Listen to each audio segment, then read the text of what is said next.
Toni Kroos didn't stay silent and issued a warning to Hansi Flick. After a brief slump marked by 2 consecutive losses against PSG and Sevilla, the world seems eager to blame and declare the end of Barcelona. But it's important to remember, in the 2024-2025 La Liga season, Barcelona lost 6 games, yet still won all domestic titles except for the Champions League. It's far too early to dismiss Hansi Flick's work. Recent history shows that Barcelona often bounces back after the international break. I'm not exactly sure what Flick does behind the scenes, but one thing is certain: whenever the team struggles before a break, it returns with a renewed mindset and goes on an impressive winning streak. This season, all signs indicate the same could happen again. We didn't expect to see one of the best teams in the world lose 4-1 to a Sevilla side that started the La Liga season poorly. Despite the painful defeat, it's important to recognize that Sevilla, playing at home, achieved a historic victory, their first over Barcelona since 2015. At Sánchez Pizjuán, the hosts showed energy and determination, while Barcelona themselves admitted a lack of intensity, something acknowledged by players like Pedri, De Jong, and coach Hansi Flick. But there's more behind this achievement. Historically, Sevilla has struggled against Barcelona, even conceding 9 goals over 2 matches last season. But everything changed this past Sunday, and much of the credit goes to Sevilla coach Matías Almeida. A leaked video revealed his motivational speech before the game, showing the emotional force that propelled the team to victory. "We haven't beaten Barca in 10 years. 10 years! We couldn't be more motivated than this. You can break that streak. Let's push hard and make it happen. I know it's not a final, not a knockout game, but it's a match of pride. And when you play for pride, you play with your heart. And when you play with your heart, you play with courage. And when you play with courage, no rival can stop you. So go out there and win, for God's sake." Y cuando juega con esto, no hay rivales. Entonces, convencidos lo que quieren hacer. ¡Vayan y ganen, carajo! Robert Lewandowski, a rare starter in the match, missed a crucial penalty when the score was still 2-1. While with the Polish national team, he spoke about the miss and the defeat to Sevilla. "It's known that games like yesterday's happen. Football is like that. Things don't always go the way you want. Missed penalties are part of the game. Today it hurts, but I hope we respond positively. Situations like this can make us stronger. We are really looking forward to getting revenge. We have to show that on the pitch." Lewandowski mentioned something interesting: revenge. That confidence in coming back stronger to overcome opponents is a great sign that Barcelona will return with even more determination, ready to win all upcoming challenges. Toni Kroos also warned Barcelona, saying the club is paying a high price for the risks it takes, something that could also cost them in the Champions League. On his live podcast Einfach mal Lupen, the former Real Madrid midfielder commented on Barca's recent defeats to PSG and Sevilla. The retired German praised Barcelona's style of play, but also highlighted its vulnerabilities. "Barcelona has one of the most attractive playing styles in Europe, the most attractive in Europe. However, it's also clear that Hansi Flick's system carries risks when key players underperform. I also think Barcelona takes a lot of risks. On a bad day for Pedri, Lamine Yamal, or Rafinha, any team can punish them and eliminate them from the Champions League." Kroos even cited historical examples to reinforce his warning.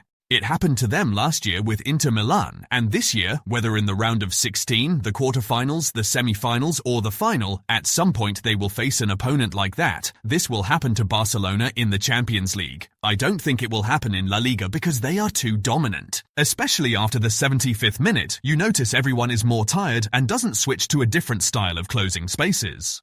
He concluded by highlighting how this can leave the team exposed.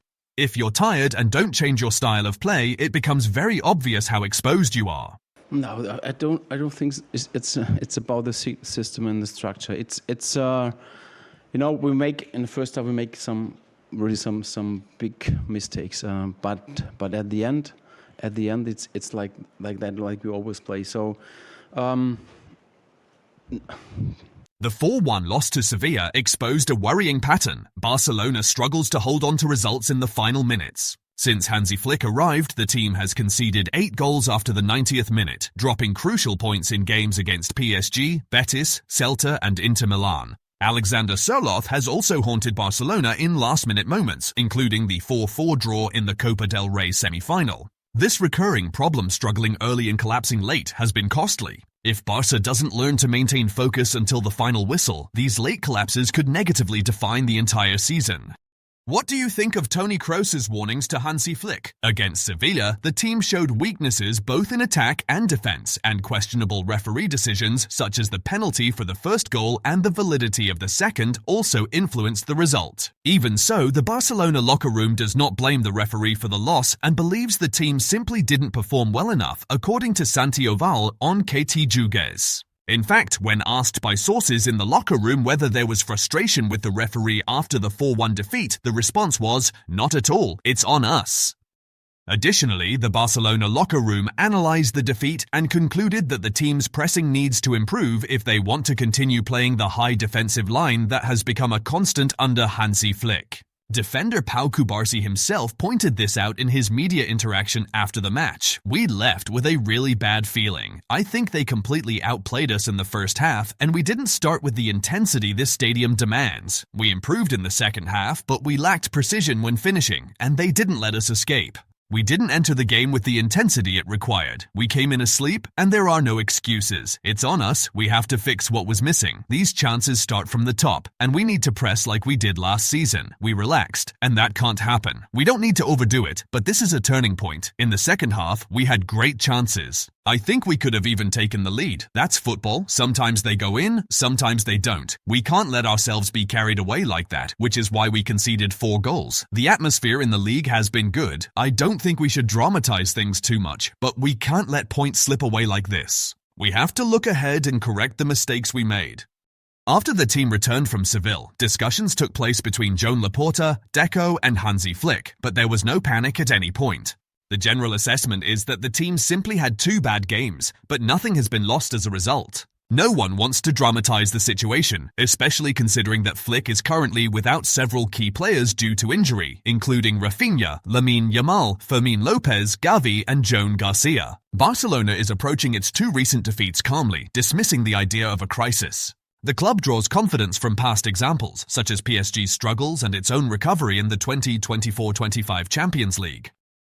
Despite the calm, internal issues exist, and both the management and Hansi Flick recognize the urgent need for changes, with players also aware that adjustments are essential to improve performance. In the last 2 matches, the team seemed outplayed, performing below expectations, especially players like Dani Olmo, who have appeared apathetic since the start of the season. Olmo has always been valued by Flick for his tactical intelligence, ability in tight spaces, and finishing, but this season his performance has been weak. Even with regular playing time, Olmo looks invisible on the field, standing out negatively in the match against Sevilla. Fermin Lopez has overtaken Olmo in the coach's preference, and even when starting, Olmo hasn't found his rhythm. In 12 La Liga games, he has only 1 goal, 2 assists, and 3 big chances created, numbers far below what's expected considering the club's investment, making his start to the season a major concern for Barcelona.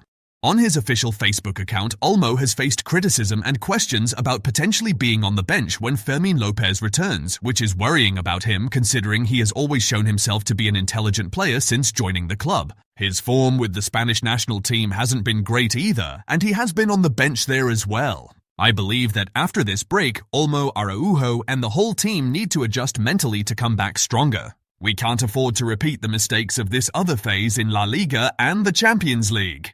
For Barcelona to return with more confidence and intensity, Hansi Flick needs to focus on 3 main areas. First, reinforcing the team's mentality, ensuring every player regains self-confidence, especially those struggling, like Olmo and Araujo. Second, adjusting tactical dynamics to achieve a better balance between defense and attack while avoiding mistakes in the final minutes. And third, creating moments of cohesion and rhythm in training, simulating the high-pressure situations players will face in La Liga and the Champions League. Only then can the team step onto the field more solid, focused, and ready to win. I'd also love to hear your opinion. What do you think Hansi Flick needs to do for us to start winning again?